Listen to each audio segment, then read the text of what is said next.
For more than 20 years, CTV has captured the moments that matter in our community. From our studios in St. Clair, you're watching Focus with Paul Dingeman. Well, good afternoon, good evening, and hello. This is Paul Dingeman. Nice to see you here on the Focus program. Thanks very much for tuning in. We try and give you some local information. And let me tell you, we got it today with a friend by the name of Scott Adkins, who was here and he left us for the big, wide, wonderful world, and now he's returned. Sometimes you always return home, right? That's right. So, Scott, nice to see you. You too, Paul. Thank you. You were city manager here in what years? Started in August of 2006 through February of 2012. 12. Oh my God, you were here for 6 years. Yeah. Wow. 6 and some change, they say. And you followed Pat Sullivan. Yeah. So when Pat left and moved to Northville, Yeah. I kind of moved here from the big old metropolis of Vassar. Yeah. Vassar, Michigan. And you had a career even before that in government work. Yeah, so to my township friends, I came from the township side originally, down in Huron Charter Township by Metro Airport in Wayne County, and from there to Bath Township near East Lansing. And then, depending on where you're at, some of my township people told me I went to the dark side because then I went to city government, but I was township manager in those days in Bath, and an elected treasurer, ironically, when I first started on this path. And then just progressively worked, serving in communities from 2,800 residents to nearly 50,000 in Roseville prior to retiring briefly. 34 days, I think. 34 days you retired?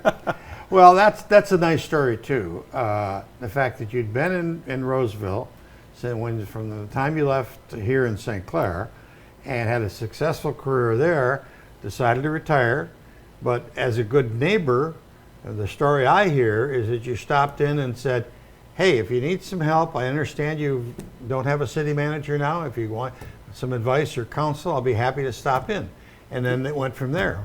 Yeah, that's really how it happened. I had actually started a consulting business prior to leaving Roseville. But, you know, as a city manager, your job is always the city first, and I really couldn't get that underway, and I did. And I started doing some work and found myself in Marine City and reached out and said, let me see if I can help you a little bit more here. I'll bring some experience. I just want to kind of help from the foundation up of where we're at and continue to move forward. And here I am. And so far, well, you'll do well. You'll do well there. They needed some guidance, and we all do in our lives from time to time. Yeah. They'd had a little bit of changes from the last 3 or 4 years, from when Mary Ellen McDonald was there as treasurer, who had been there forever, and Mama Money, as I refer to her. But she was so good. Yeah. She was excellent, and she's been helping us out too as we've gone through the transition. I tell everybody because you get the question, why, and how did you end up there? And I said, I've lived in St. Clair for 18 years plus, and there are neighbors, and it's a neighborly thing to do. It's a community who just needed some help, and I had some time, and I'm not planning on having a long tenured career there. I want to come in and help. It's not a broken city. If you read everything on social media, you see so much negativity. It's a great community, just like St. Clair, and we've got so much in common along this waterfront. And if I can bring just a little bit there to kind of help build from that foundation, then I feel like I've made a difference. And I think you will. That the experiences you've got behind you in township and in city government, you know how a police department works. You know how a water plant works. Those are attributes that you can add a lot of experience to. Yeah, and again, it's a great community. There's so much that is in the works and had been in the works. Some of those items had just stalled a little bit, so breathe a little fresh air in and start moving forward again. And it's been very welcoming. Everybody's been great, and time coming up 2.5 months, I think, there in the manager role, but it doesn't seem like it. It's we're rolling forward, we're moving, and we're really strengthening the foundation for the future. And it's great to reconnect with old friends like Paul Dingeman and others across the county. Right. And I think that was a great asset to bring too. Is I still was well connected with people in the county and in the region, and to be able to pick up the phone and talk to people and saying, hey, here's where I'm at now. What can you do to help our community? And rebuilding, regional partnerships that again maybe stalled because of the timing and the pieces that were a little bit apart. and now putting them all back together. But it's wonderful. Difference between a city of population of 50,000 and a city of 5 or 10,000. Principles are the same. Absolutely. Yeah, it's the same. I call it the Lego building block process. Okay. It's really the same blocks that are there. It's just you may stack them a little bit differently. Okay. But the process is the same, and as a professional, or executive manager, you take the same approaches to a different level. And again, the old adage, Rome wasn't built in a day. Neither was Marine City or St. Clair or Port Huron. And you just take those building blocks and you stack them up and connect them together and move forward. The principles are pretty much the same. The players pretty much have the same tasks ahead of them. So, the DPW people, the police Yeah. people, the fire people. When you left, you were a young father, and subsequent to leaving that, you now have become a grandfather. Talk to me about that. As of last Friday, June 16th, number 5. Number arrived. 5. So I have 2 sons and now 5 grandchildren. I like to tell everybody I have 4 princesses and now 1 prince. And it's great to see your kids grow up. And here, my kids were young when I came here. Yeah. And they were. We towed them along, and they were doing all the St. Clair activities, and now they're still coming to St. Clair, and I can take them and the grandkids and spend time in St. Clair and Marine City. That's right. And we can do so much more. I'll need more than a weekend to show them a good time, but that's okay. It's great. One of your other loves I know you had while you were here was fire trucks and fire departments. Talk to me about that interest. Yeah, so actually I had started as a paid on-call firefighter when I was 18, fresh out of high school. And Out of high school, Out of high school, yeah. And I actually did that job in a number of communities for 23 years.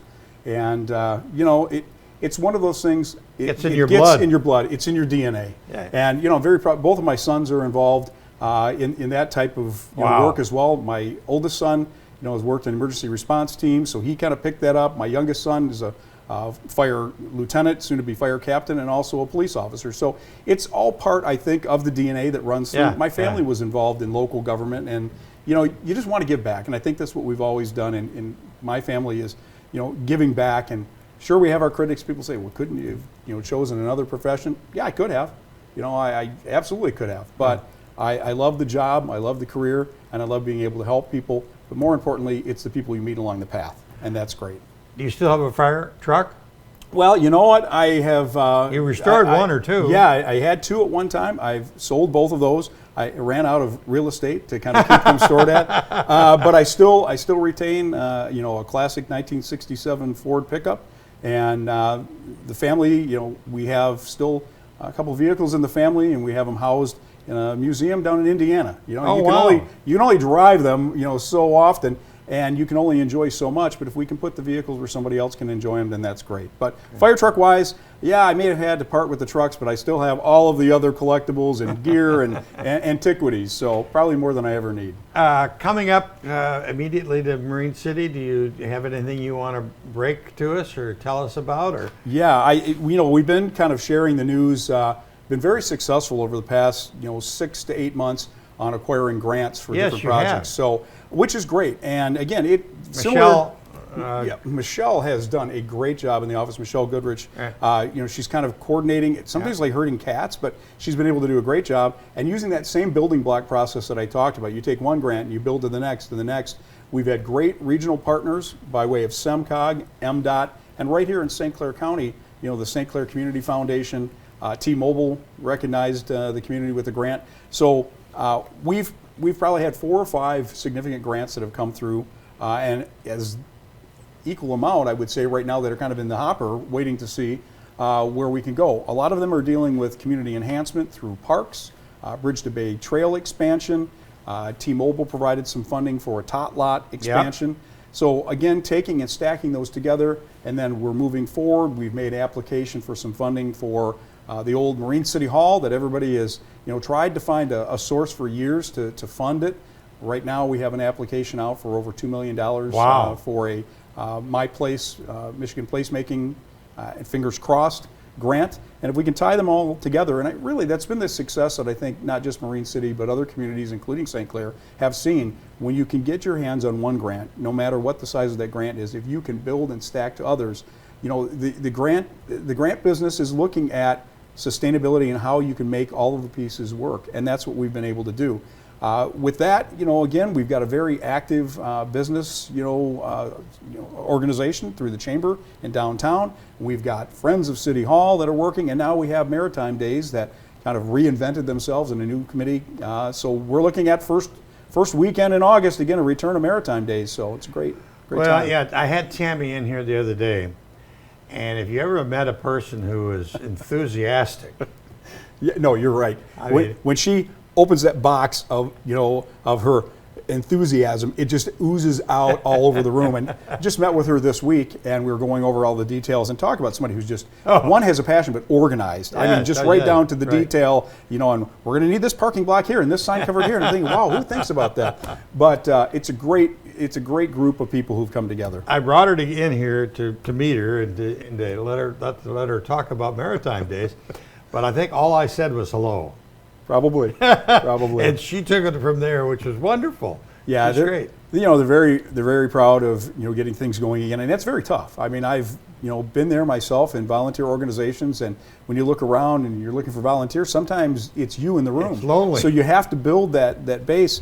But again, the businesses are stepping up, and the community support is there, and I think they're going to have a great weekend. Oh, I agree. It falls right in the downtown. The City Commission recently created a social district down there, so we've got the Water Street area connected to Broadway, connected to Parker, a connection over to King Road, north to St. Clair, East China, St. Clair, and south to Cotterville and beyond.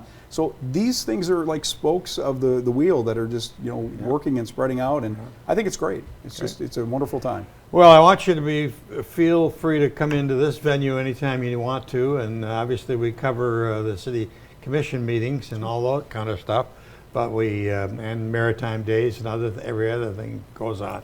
Santa Claus, but anything else you would like to mention to us? Paul, I mean, it's great to still be able to contribute. Because I know so many people that retire and they spend retirement days in misery. But I wasn't ready really to retire. You're too young. It's a neighbor, and if you can help a neighbor, and if Marine City succeeds, then we all succeed. And St. Clair succeeds. That it just works up and down the waterfront.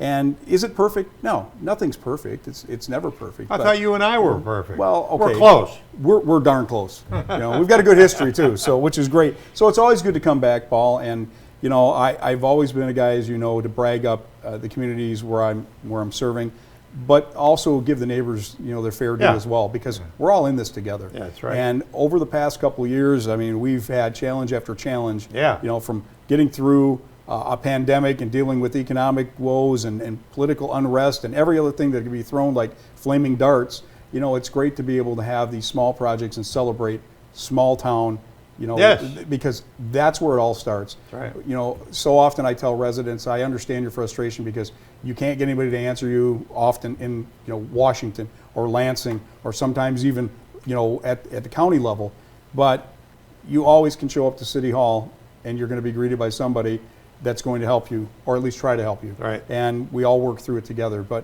again, it's partnership. It's it's an understanding that other than you and I being close to perfect, the world isn't perfect, and we have to have patience because the wheels, even in local government, sometimes move slower than we'd like them to, slower than you and I would like them to. But there's a reason for that and a process to go through. But we take baby steps and we make changes along the route. And I'm hoping to be able to do the best for the most. That's always been my philosophy, is you can only try to do the best for the most and leave it a little bit better when I'm ready to move on for the next person that's coming on board. So, Scott, always a pleasure. Yeah, Welcome absolutely. back. Thank you. Glad to be here. Like I said, I'm the guy who really never left. Right. I'm the old new guy. What a guy. He's the new city manager down in Marine City. We're glad he's there, and it'll be a wonderful addition to their existence and to ours too. We're back with Pat Patterson in just a second.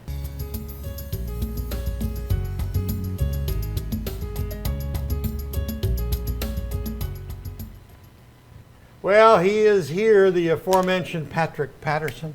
Welcome back to the Focus Hits, sir. It's been a couple years. Yes, it has. Thank you for having me on your show. Busy man.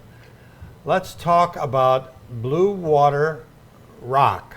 Blue Water Recovery and Outreach. I've just landed from the planet Xeon, and I have no idea what Blue Water ROC is. Give me a Reader's Digest synopsis. Well, thanks for having me on your show. Blue Water ROC, or BW ROC, the Blue Water Recovery and Outreach Center, is a local nonprofit grassroots organization that helps those who struggle with addiction in our community. We do a lot of community outreach where we work with other agencies and organizations and try to intercept addiction where it's at, whether it be in the workplace or other various agencies like DHHS or the health department.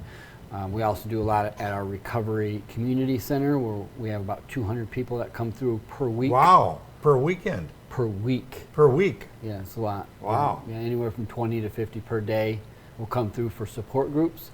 We are recovery coaching over 100 participants right now, so we do about 50 recovery coaching, 40 to 50 recovery coaching meetings per week, and our whole goal there is to pick somebody up where we meet them where they're at. And I just got my second DUI, my third DUI, I'm getting divorced, I wrecked my life.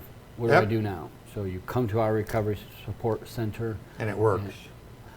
Through a process of hard work and willingness, yes, we establish some goals, and it does work if you put together and have the willingness to do whatever it takes and to listen to those around us. So, it's hard to recover by myself. Yeah. Right. That's a big part of what we do is put a person in a position where they can be successful by rubbing shoulders with other people who also did the same thing. And that's an important philosophical approach to anything I do in life. Right. If I want to be the president of the United States, better hang around some presidents. If you want to be a gangster, hang around a bunch of gangsters. You want to be a person in long-term recovery, hang around them. And we'll put you in those environments in a position where you can thrive. One of the first times I heard about you was with SMR, and you were going into the plants and saying to the employer, hey, don't fire that guy, I can help you out. Tell me that story. Well, it was through a series of events, but when we were looking at a blank wall on how to provide recovery support, we looked at gaps. Where are gaps that exist in our world? Where was I at? And I remember I was at work. I said, you know what? Recovery doesn't really find itself in the workplace a whole lot. So us and SMR formed a relationship where we sort of work as an extension to their HR department. When somebody struggles with addiction, centralized focus on addiction, you can contact us. We have a second chance policy. If you work with BW ROC, you get to keep your job as long as you can continue to go through the program. And you don't get walked out and fired that day. You do get the opportunity to have a second chance. And I think that that's something all employers should take a look at to improve the overall health of the community. So do you still have those kinds of programs in manufacturing and business facilities, or is it all at your center? Both. Both, Yeah. okay. So we exist in our outreach program and at the center. So about 60% of what we do is at the center, and 40% of what we do is community outreach. You won't see us. We're in the shadows working a lot of times, trying to intercept addiction where it exists. Wonderful work. Yeah, thank you. Tough work. It is. We have success and we have failures, but we really try to, one, intercept addiction, but two, work in offering hope and inspiration, not preying off of desperation. I'm desperate, I need help. Look, they're vulnerable in that position, and it's easy for an agency to take advantage of. Right. We don't do that. We build you up and we hold you accountable and set and establish some goals and ensure that you regain employment or go back to school again. And that's a part of our program. That's a requirement in order for you to get a certificate of our program to go through. You have to remain accountable, get a job, housing, and establish what those goals are and complete them and improve your individual self-sufficiency. How many years have you been at this now? 5 years. 5 years. So, every day you're helping people. That's well, wonderful. we're pounding the pavement on multiple levels. So we have the local level and the individual level. I'm struggling with addiction, one addict helping another. I'm helping one person at a time, being authentic. We don't have a whole lot of advertising in our budget. No. Never have. We've worked in the philosophical approach of doing a good job at helping the individual. And I know my nails are painted.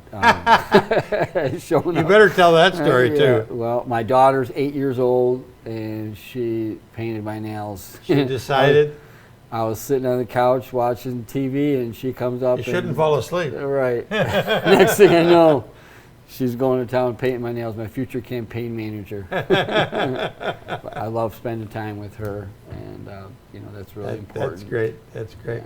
Yeah. They say, find out what your why is, in life. And I remember when my daughter was 2 years old, and she was driving down the road with her mom, and she looked up and pointed at a building and said, Daddy. And you know where I was at? I was in rehab.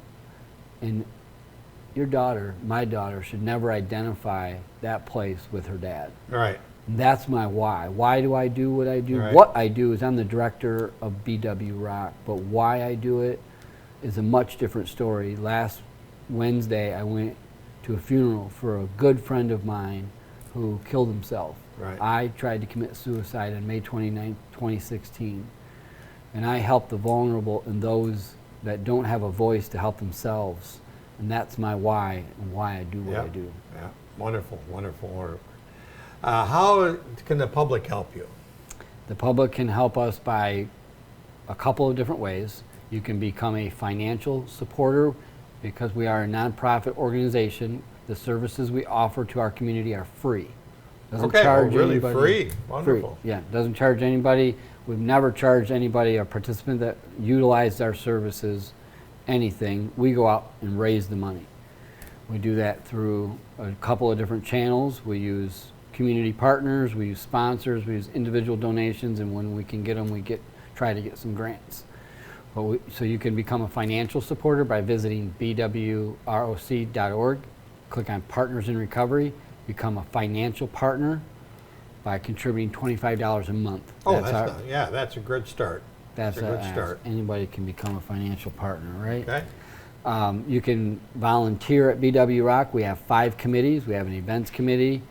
We have a center enhancement committee, a volunteer committee, an advisory committee, and a fundraising committee. So lots to do. We have 76 volunteers going on right now. Wonderful.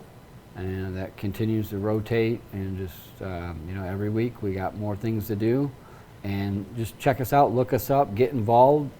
They got the webpage up, a good looking webpage, by the way. Thank you. Partners in Recovery Program, and there's the story. You can hear the story about it and the resources. 4,500 people reached through support groups. That's wonderful. 39% improved self-sufficiency. 40% achieved sobriety in 90 days. That's a wonderful thing. And 182 recovery coached this year. So that's a good report. Thank you. It continues to improve and grow as we get more community support. We get more awareness, more involvement. I mean, we're probably the busiest recovery center in the region. We grew from a mustard seed. State of Michigan recognized you, and they added you to a committee. Tell me about that, too. The Opioid Advisory Committee, which is tasked with overseeing and recommending how to spend the opioid settlement dollars, the $800 million opioid settlement dollars to the state legislature. So we're tasked with a recommendation on how to spend the money to the state, with a couple other responsibilities too. So I was appointed by the Speaker of the House, and the Speaker of the House appointed 4 people. The Speaker of the Senate appointed 4 people, and I believe the Governor appointed 4 people. And so it's a 12-member commission, and that's our task. So we release a report once a year in March that goes to the legislator on here's the findings and here we believe this is what we're going to ask how to spend the money. And we work and partner with MDHHS and some other allies that have heavy influence and or oversight on how to spend those dollars. So those dollars may just go right to MDHHS. They might be spent specifically by the state legislature. Mm-hmm. So there's different routes on how that can happen. But at least you've got a hand in it, and you can say, hey, this is really ridiculous, or this is pretty positive. Yeah. Well, yes. I mean, the main focuses are going to be recovery, treatment, prevention, and harm reduction. And I represent lived experience on that commission. So when they look to have somebody in the state of Michigan represent those who struggle with addiction, I was honored with the responsibility and the task to be on that commission and serve in that capacity. So that's my lens. So when that commission is made up of other members, it might be the director of MSU or U of M, health department, very important people, and I bring. Just like you. No, I was appointed the vice chair, but just to look at it for the lens of lived experience. The center we've talked about briefly. Tell the people that might not know where it's located. 10th and Lapeer in Port Huron, Michigan. Great corner. Great corner. Busy corner. Busy. We get a lot of foot traffic in there. We've got about 80% of the people probably live within a mile to 2 miles that come through our doors. And we got to, truth is, we give all credit to the staff and the army of support, not me, that have come alongside us. You want to come and go quickly, go alone. If you want to go far in this world, you go together. Say that one again. I like that. You want to come and go quickly, you go alone. You want to go far in this world, you go together. That's very good. Thank you. Good. Well, we built an army of support, and we didn't get there without the community support, without the allies, without our staff, and without our board of directors being absolutely dedicated and passionate at all costs to helping people. And our staff is wonderful. They go above and beyond every day. That's their task. How can I go above and beyond? We didn't hire people that are just awesome at what they do. Granted, they are, but we also hired people that have a heart. Yeah. And by the time I see the car down the road with their tire flat, our staff is already halfway there helping by the time we know about it. So those are the individuals we want to have behind the scenes, working in our community. Cool stuff. Yeah. You got a fun thing coming up this summer in August that we're going to talk about, and that is if the guys will throw up the screen there with the baseball on it. We want to talk about a home run derby. There it is right there. Community Softball Tournament 2023. You've had these before. We started a couple years ago where we challenged the police to a softball game. It expanded now to the police, fire department, and church on a one-day tournament. And this year we introduced the first home run derby with an opportunity to win $10,000. $10,000. I've talked to me about that. Anybody in the community who can pick up a baseball bat can have an opportunity to win $10,000. Yes, if you get 5 pitches, you got to hit it through a 24-inch diameter hole, like a hole-in-one on a golf challenge sort of thing. We got it insured. That's where the money's coming from. It's not coming from BW ROC. So you got to get it in the 24-inch diameter. It's got 24-inch. Yeah, well, or is a little it out bigger. in center field someplace? It's going to be out in center field. It's got to be videotaped, and it's going to be tons of fun. Big. I think we'll get a lot of a lot of softball players from the community. So go to bwroc.org to register. Click on Reserve Your Ticket. Yeah, switch to that now, guys. There you go. So now you're on the page. Reserve your ticket in the bottom right corner. It's $50. This fundraiser supports BW ROC. So leading up to the event, we're getting any sponsors. It's going to be $5 to attend the event, and we're trying to get 1,000 people involved. Oh, wonderful! There that day. And where is it going to be held? Oh, Pine Grove Park. Yep, local backyard. And look, this is a community. You want to support the community. This is a way to do it. You know, it's just a way to be involved. You want to make yourself feel better. But the home run derby is really a cute idea. That's a cute idea. Through a 24-inch.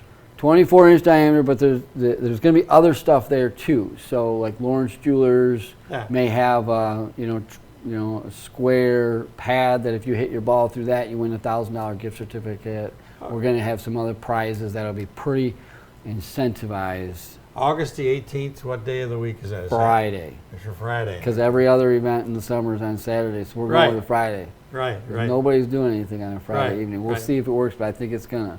We got a lot of momentum. We got a lot of people and a lot of energy behind it. It's too bad you don't have any enthusiasm. Yeah, right. I know.